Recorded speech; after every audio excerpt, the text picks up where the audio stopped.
Hello everyone, welcome to this video tutorial series. My name is Ankur Rupani. I head the GRE Quant at Imperial.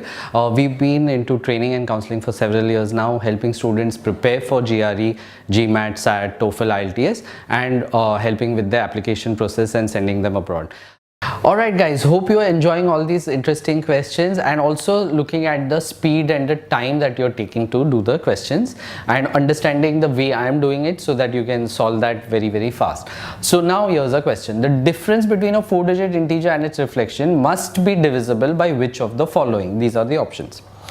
So first of all, here I've underlined must. So remember, when must is there, it is try to do with logic rather than plugging in values, because you want to get an answer 100%.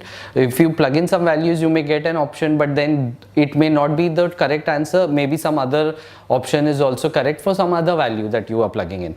So I suggest don't go for plugging in whenever you have a must be question. Okay, go for logic, go for the concept. So what's the concept here? A 4-digit integer can be written like this: A, B, C, D.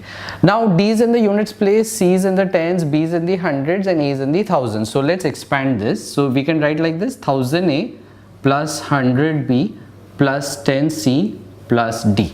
Correct? Reverse it. The reflection means reverse. So D, C, B, A.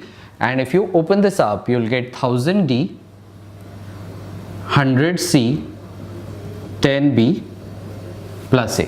Right?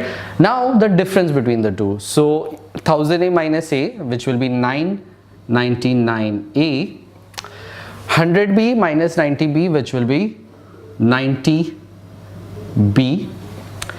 10C minus this, which will be minus 90C, and lastly D and this, which will be minus 999D. And as you can now see, what is common between all of them is 9. So there is a factor of 9 which is common between all of them, and hence we can say safely that it must be divisible by 9. D is the answer.